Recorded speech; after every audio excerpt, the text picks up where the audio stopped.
We'll wait just another minute and then we'll get started.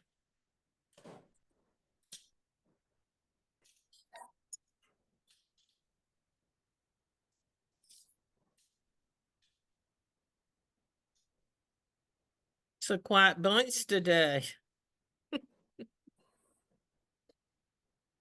I think we're all multitasking. They're throwing me all over the courthouse. Oh my goodness, look at the dog. Chrissy. Unfortunately, I'm multitasking with this half dog, half cat thing we have.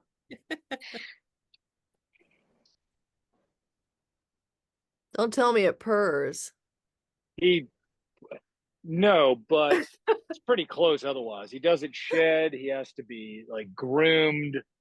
He sits in my lap. He's ridiculous.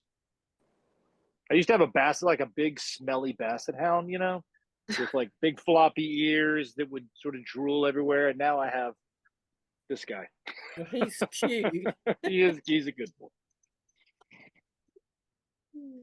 Well, it's 5 after, so we'll go ahead and get started. Thank y'all for joining in. I just got through with the budget meeting, approving all of our money to go out of the county, so we'll go ahead and get started. I guess today we're gonna kind of finalize what we're supposed to be presenting at our in-person meeting in July. I know there was some talk that we do a written report and maybe also have a PowerPoint presentation. Chris, you can jump in at any time now.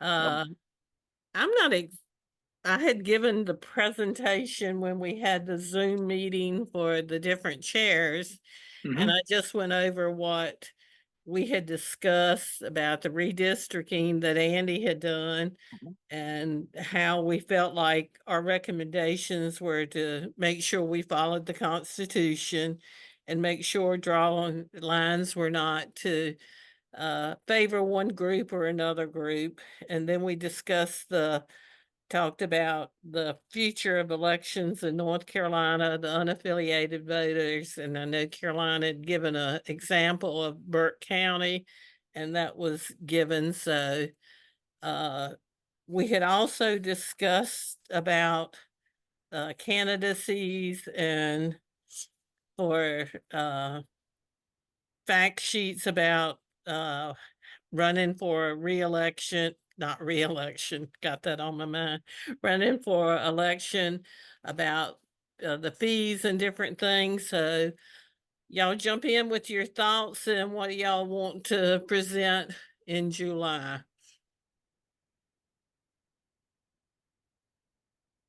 Andy, I know you had done the report about the redistricting.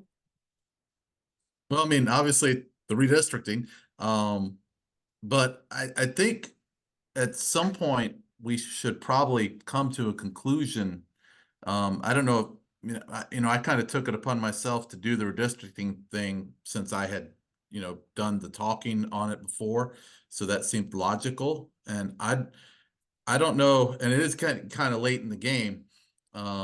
If there is somebody amongst the group that wants to take the lead on one of these other sections, I certainly don't want to bogart that, aside from the fact that I still got a bunch of work to do these next couple of weeks, from a job that pays me. I mean, I'd be happy to do some assistance, but I know we've discussed a lot of things. I don't know how many of these things we've actually come to a conclusion about, though.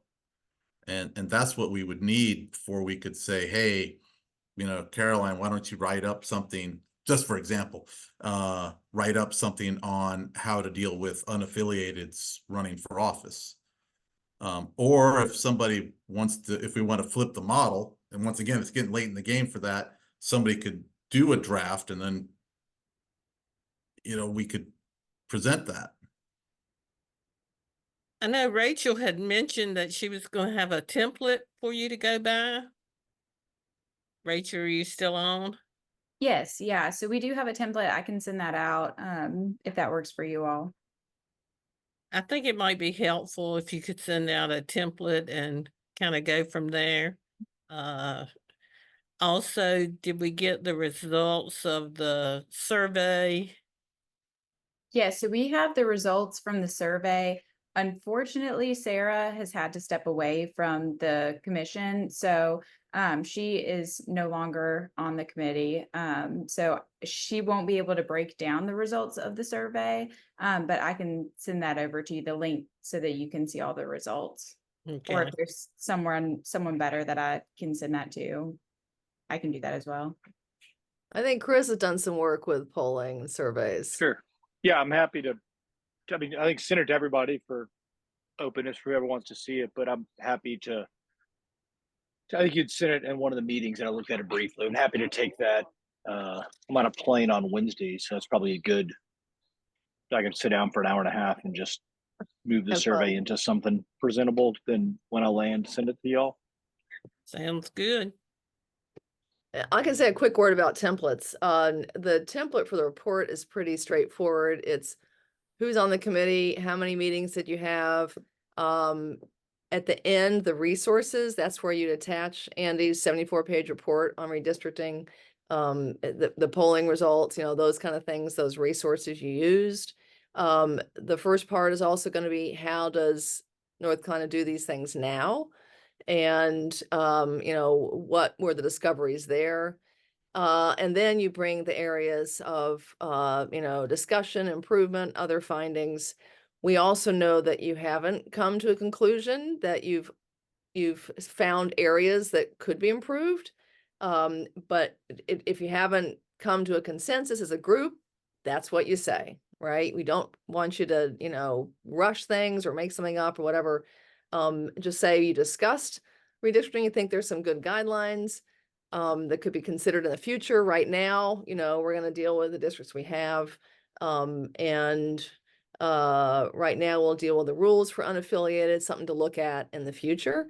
You might put, a couple of bullet points for that. One thing we want to make sure is that, people aren't confused about thinking that things might change before November, because they won't.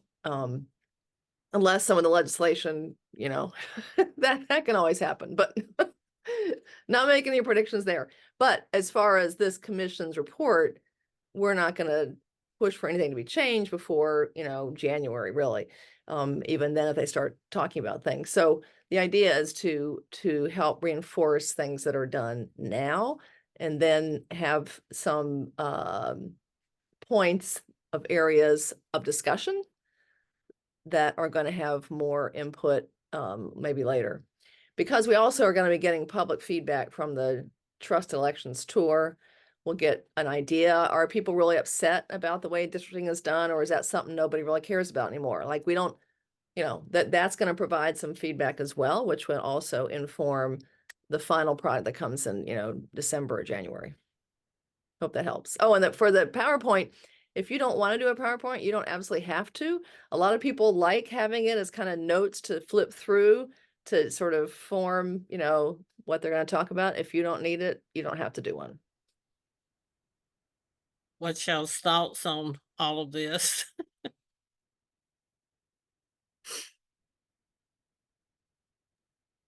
I mean, Kitty, you did a really good job, I thought, kind of summarizing for the smaller group the other week. So I wonder if maybe one way to proceed is for you just to take your notes that you used given that presentation, send them to the group. I know people can't be here today, and then we can all sort of grab a piece of it to plug in and then circulate. Kind of like Andy's saying, maybe don't.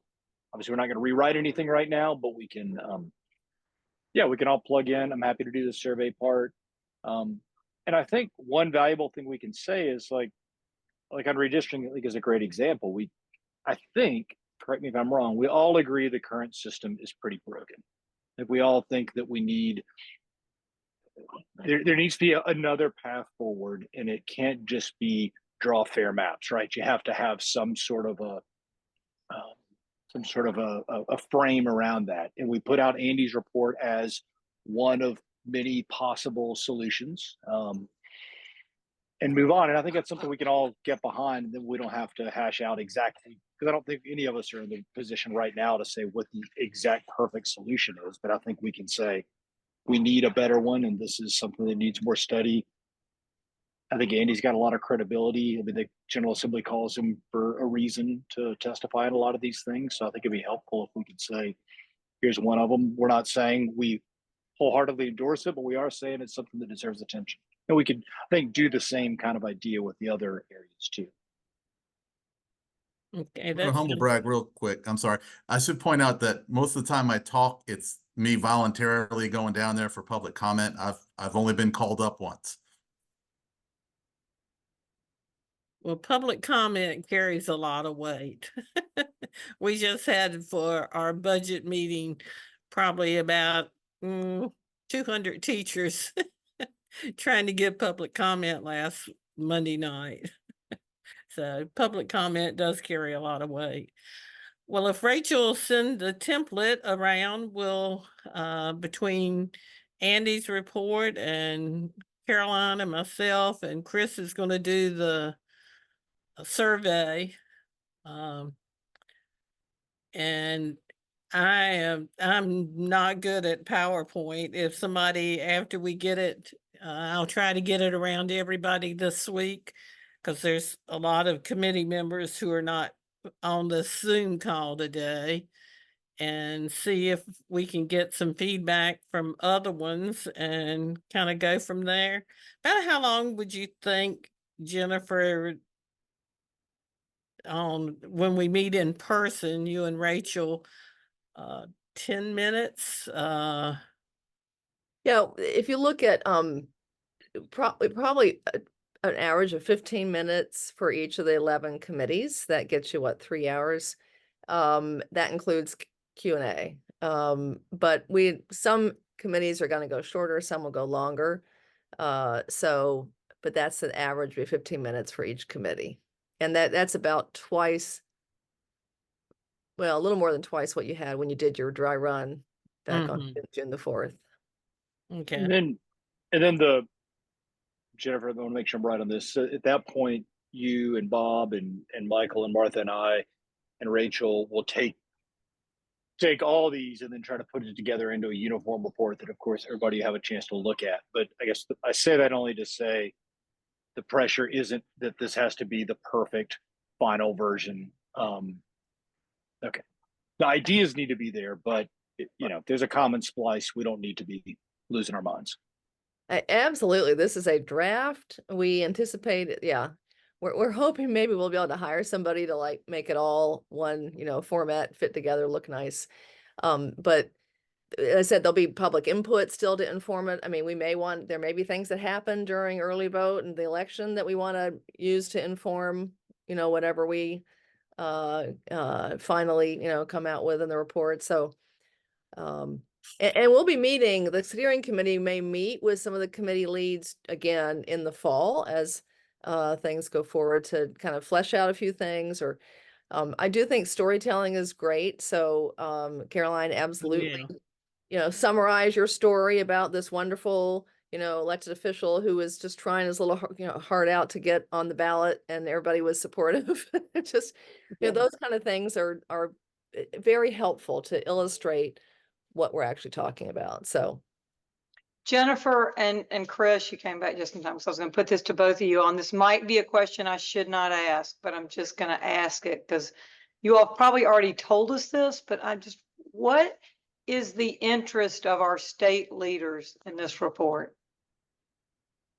So they have no vested interest. This is the beauty of this. We are working with academics and former elected officials who don't have a dog in the hunt. And we will make sure it gets publicized. We'll deliver it to the governor and to the General Assembly, whatever that looks like in January. We have no idea what, who's going to be there. The idea is it's a good government document. It's a guide. It's going to be something that we, first of all, are going to use to educate folks about how things work now, and then how can things work even better, because we're always trying to be better.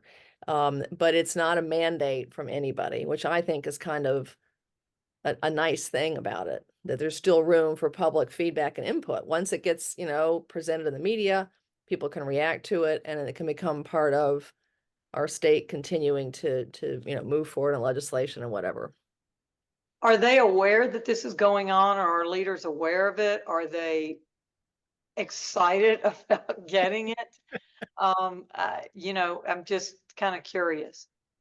It would depend on which leader you ask. Yes, there are definitely some who are very aware. There are some who probably think it is not going to amount to a hill of beans. There are others who are eager to see the results and may want to incorporate it in future legislation. I tell you, people who are very grateful are election workers, because this effort, along with the Trust Elections Tour, is showing them that they are valuable, that we shouldn't harass them, that we need them, we need to fund them, right? All these things. They are the most grateful people in all this.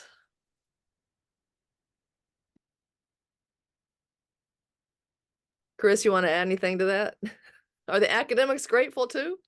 Oh, yeah, well, for sure. But I think to Caroline's point, like, what are the odds that these things become law, right? Become policy? And I mean, I agree with everything you said, Jennifer. And I think I might have said this in one of our meetings. I said in some meeting, just speaking for myself, my thinking has shifted a little bit. I think when we first started this effort, I was more thinking, how are we going to get some ideas translated into policy? And I'm still very interested in that.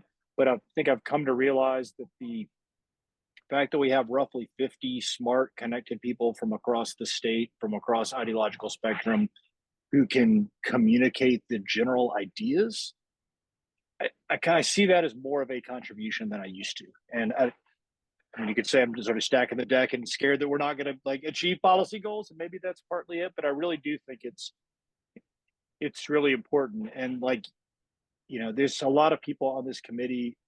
I think actually this is not the group where this is true for, but some of the others where they don't actually think about elections that much.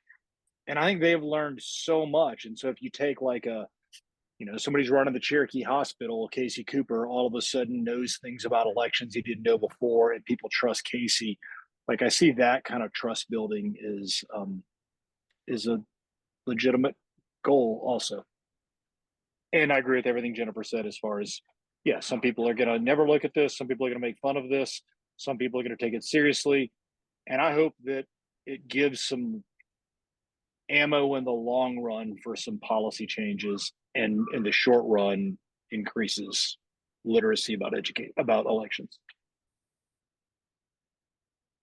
Scott, we hadn't heard from you. Any comments? I could offer plenty of comments, but I'll hold off. I agree with everything that's been said, and I think I'm looking at this as kind of a two-step process. One is to reassure voters before November and to start building that trusted messengers to get the word out. But I think Chris's point about policy positions and policy changes, I think there's plenty of time to build on this work after the election, especially with the perspective that the 2024 election might offer, to come out with some policy recommendations where appropriate, and also where there's not an appropriate or consensus position, to have the discussion and say this is an issue, and these are the relevant things that around that issue. So I think the work that you guys are doing is really groundbreaking on a number of different levels, and I'm just really enjoying watching you guys go through the process. But substantively, I don't have anything to add to your conversation today. Well, hopefully it will get the legislators thinking about elections. I think a lot of times they're not worried about elections unless it goes against them, and then they try to find fault with how the elections were conducted. I've often said that anybody that's going to run for an office should be made to work in elections before they're capable of running. Because it's, when people talk about the fraud in elections until you work in an office and see all the steps with security and all that are put in place, especially here in North Carolina. People just don't realize how safe and secure our elections are. And I know there's fraud. I'm not saying that people, don't try to vote twice and all that, but usually they're caught. And so I think it's important that we get this information out to the legislators so that at least we give them some recommendations that they might want to implement, or they might just push it to the side. But I think it's a wonderful opportunity to inform the people who make laws about elections but know nothing about elections. There was a Also think- terrific, sorry, there was a terrific Board of Election member at your town hall in Cullowhee, who was on the Republican side and said he Ron. was, what was his name? Adam Draper? Ron Mao. Ron Mao. Yeah. There was another guy too. Anyway, said that, he was very suspicious and not trusting before he got into it. And then he, got on the Board of Elections, and he was really, very impressed with how much, how many checks and balances there actually were. And he had a whole different view. And he said, I was the biggest skeptic of all. And, after serving on a Board of Elections and watching the process up close and personal, I have a whole different opinion. And that's the kind of thing we want more people to hear. Because absolutely, when you get into the minutia and you see all the different processes, whether it's a big or a small county, that really does restore confidence. So, did I have the wrong name, Chris? Was that who? No, it wasn't Ron. You're right. It was the Haywood County guy whose name's escaping me. Oh, the Ron was another really good Right. local Republican. So no, you're exactly right. And just for one more, I'm all about the kumbaya moments today, but I think our timing for this is perfect because the presidential is going to be over, and I think people are going to be less likely. They're, of course, going to be looking for what the partisan edges of any change, but I think the farther away we are from the next presidential, the greater the odds of change are. And I think if we had done this a year earlier and released this report in December 2023, it would be DOA in the short run and forgotten about in the long run. So I love, even though it's sort of accidental timing, I love the timing of this report. Not accidental. Well, fair enough. No, we perfectly strategized by Jennifer Roberts and Bob Orr. There you go. Well, we did not want to release it before November because we didn't want to confuse people, but didn't want people to think we were trying to, like you said, cook the books one way or the other. We wanted to release it right after. People's minds are still on it, but it doesn't look like, some outside attempt to influence anything. And I think the civic education piece of it is extremely important. And one thing to remember, all of you on the screen right now, is that we may call on you as we do town halls in your area, as the media asks us, who would be a good spokesperson. Andy, I know, goes on the media already. I know, Kitty, you do as well. But, they may ask us, who could we talk to that, had a good experience or whatever, who would be happy to tell us what the commission work was like. So we want to continue to get the word out about the way things work now, and that they do have, a few areas that could be improved, but they're pretty darn good. Jennifer, that example you gave from Cullowhee, I think, obviously everybody can't serve on the Board of Elections. Okay. That's not going to happen, but that's the kind of story. Somehow, we need to figure out how to get that message out, because everybody can't do it, but fellow skeptics need to hear that message from, it's all about trust. And somehow we need to figure out a way. How do you do that? To get that word out that, I was the biggest, quote unquote, I was the biggest skeptic of all. And then I got on the Board of Elections and I was, blown away by all the security that, how we do it. To me, that's what we want to get out to people. And that I is agree. the main thing for people to have trust in elections. If people go in and they do not trust that the elections are being counted, the ballots are being counted fairly, we've lost our democracy if that happens. And I think with this committee to get the information out and to say there if there's a problem or there's an issue, I think about unaffiliated voters. It just lets people know that, people are interested in making changes that will improve the process, and we just have to keep the trust in elections. And I think Caroline's right. If the people don't have trust, and most people are very skeptical of elections for some reason. And that's where I think and people aren't gonna be able to serve on the board, but just being a poll worker. And, in most of these counties, I think there's an idea that to be a poll worker, you have to be willing to donate all sorts of time. But I'll speak for myself in Jackson County. They've been great. I'm like, look, I can't do it very much. I just want to make sure I'm a poll worker at some point during this election season for selfish reasons. And they schedule me for a couple of days and it works great. And so I think if we could get more, not just anybody, skeptics, people who are interested in the process, people want to learn more just to be poll workers, I think would be in a lot better shape. And frankly, more poll workers that below the age of, what is the average? Scott probably knows the average age of poll worker in America is like 64, I think. 68. 68. I mean, I don't know, but it's in the 60s. It's not good when I got this much gray hair and I'm like, man, I am young and vibrant Yeah. compared to the people I'm working with. That's what I keep saying too, Chris.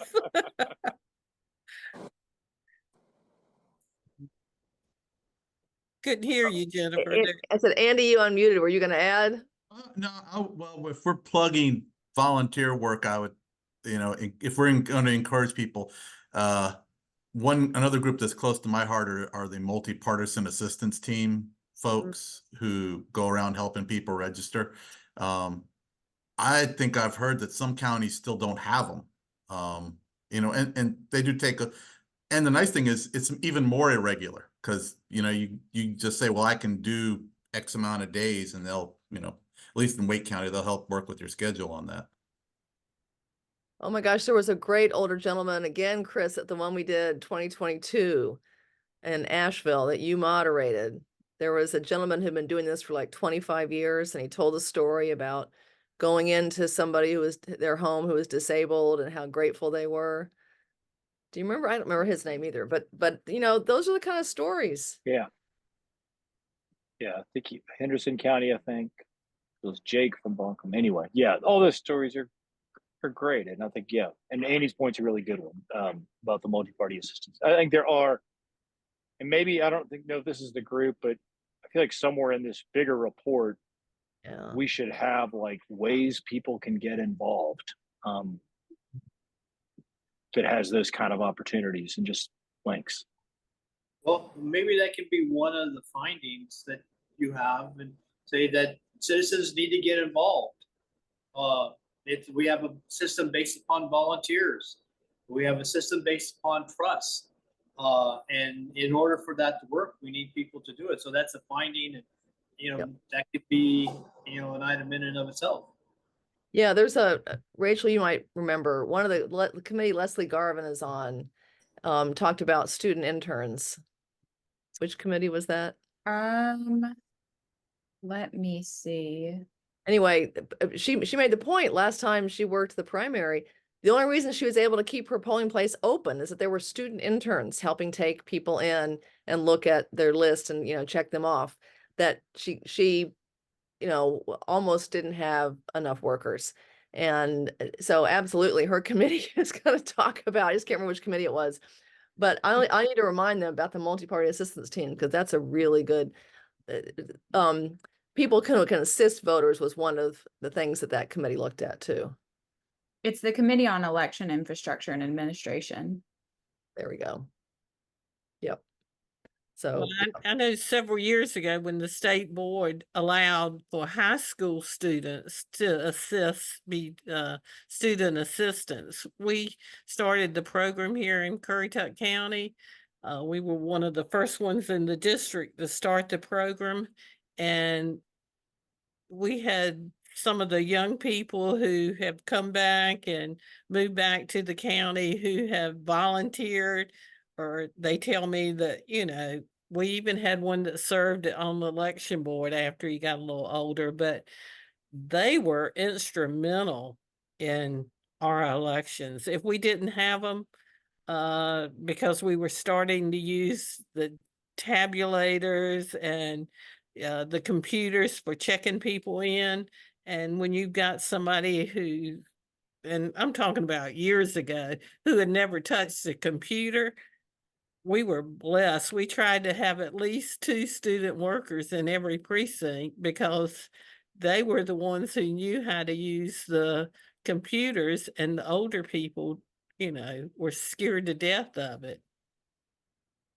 so we're going to take the transcript from this recording and we're going to quote you. And that's going to become a media talking point. No, that's another awesome story. Well, does anybody have anything else? If not, I think Rachel's already sent the template around, and Chris said he will get the results for the survey, and then I'll get up and Andy's I've got your report unless anything's changed with it, and I'll get it around to everybody and see what we can get to get our report done. And soon as I get it all compiled, maybe might ask some of y'all to help, and then we'll see where we go from there. How many weeks before our meeting? Like 4? It's July the 15th in at Catawba, so it's like 3 weeks, 3 right? weeks, okay. Well, I promise to have everything to y'all by the end of the week. How's that sound? Awesome. Anybody have anything else? Rachel? Okay. I don't have anything else. Great. No, I think it's going to be a great report, and look forward to and people can help with the PowerPoint if you need that. Well, if we do a PowerPoint, somebody's going to have to help with it because that's not my cup of tea. Yeah. Anything else? If not, we'll see y'all in 3 weeks, Chris said. He was holding up 3. Is everybody coming? Kitty, are you coming in person? I'm planning on it, unless something. Andy, I've great. got a niece that's not doing well, and I'm having to help out with her little girl. So, as far as I know, I'll be there. Okay. I hope she does better. All right. Well, that's it. Thanks, Thank y'all everybody. for coming.